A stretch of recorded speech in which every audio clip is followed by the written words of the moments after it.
He sat upright on the bed and swung his legs over the side, so full of fire and readiness that he forgot his lameness, and stumbled, slipped on the edge of the dais, and fell to the floor, twisting himself, hurting himself. For a moment he could not get up, and his struggle knew humiliation as well as pain. For the portrait watched him. He was up the quicker, limping and skating resolutely across the polished floor, aware that the eyes moved with his movements, as only a portrait's eyes can. He was embarrassed. He turned and, meeting those wrathful eyes, knew his misdeed. He had not backed out. And so the interview ended with Ben, miserable at the feel of the polished floor beneath his feet, stretching out his hand backwards to find the paneling of the inset knob, fishing his flustered way out of the presence, and talking as he retreated his last instructions.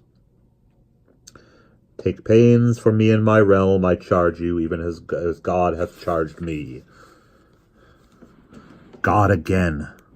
"I am Ben, white Ben, God's Ben. Because I am not as other scarecrows, my ears have been opened. Blood throbs in my breast, and a heart roots in me. My heart has power to wake a queen of England. By attacking the crows, I am doing God's work. No more idleness, no more waiting upon illicos and petals. I must do it all myself." Gabbling thus, he got himself out of the terrible room, shut the door, and found that he was standing at the head of the very broad and shallow ladder, up which he had come from with the handsome woman easily enough. But to go down alone was a harder matter. The depth set him shaking with giddiness. He did descend, however, because he was Ben, white Ben. He was not as other scarecrows. He intended to go to the kitchens first, because in the kitchens were the sort of people she had meant, people like Petal and George.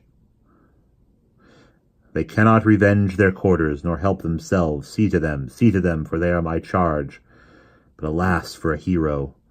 The widening, curving stairs confused his judgment, and he missed the last step but one and fell down again, this time on a tessellated floor. It was no mean fall. He had smashed into a light wicker chair, and a pedestal which held a vase of arum lilies tilted and crashed also. The noise of it, as well as his own pain, half stunned him for the moment as he lay whimpering, his eyes smarting as they had used to do when old George stirred up the bonfire. He was astonished that nobody came to help him. He had never in his life felt so deserted. No, not even during his first night of all on the hilltop, when he stood self-consciously in the tramp's stinking clothes. Then, at least, there had been the night wind, and the rabbits had set up to look at him. But in this strange dwelling nobody came, nobody cared. The great cool hall remained silent and empty. Then, as he moved painfully, he stiffened, and his heart stood still with fright. Something had moved at the other end of the hall. It was white, sprawling. It had long, snatching arms like bramble suckers. It had black, angry eyes, and it tossed its head like the calf last year when a mosquito stung it. The calf used to toss up its head and heels and plunge away, and then Ben's maker would toss back her red hair in imitation and laugh. Ben used to wonder at her, but now he thought he could laugh too if he tried, for he was looking at something much more tickling than a calf or even a foal. He broke into a broad grin as the angry feature lifted itself like a cow, hind end first. "Ha!" said Ben loudly in the echoing hall, and almost simultaneously the figure said "Ha!" also, and its face split, and he suddenly understood that the creature was himself. His own face was staring at him, just as it had stared at him in the mirror upstairs.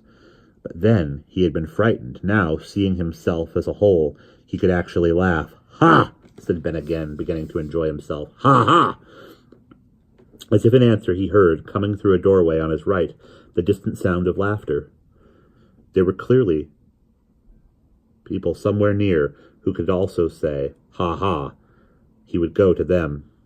He turned toward the sunny door and saw that near it there were 2 glass portals, very grand, and that behind them was a most wonderful garden full of old George's favorite flowers, which had been dried up by the cruel heat, besides hundreds of others, beautiful and unknown.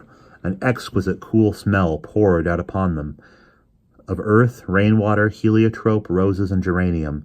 It might have been Ben's own hilltop, with night and the dew falling, and the campions fuming up incense. Homesickness swept over him. in an assault so sudden, so violent, that he was quite sick with joy and longing. He would go to his hilltop 2 yards away behind glass doors. Ha ha! Chatter, chatter! The noise behind the lesser door began again. He stopped. There lay his road. He knew it, but he could hardly bear to turn his back on those crystal gates of paradise. It seemed to him that they were beginning to open of themselves, the better to lose the beckoning sense upon him. It was so cruel, so needless of those shining doors. The temptation was enough without that. Head lowered, as if he were gasping his way through smoke, Ben made his way to the swing door, beat it open, charged down the reeking oilcloth passage to the servants' hall. And that's the end of chapter 12.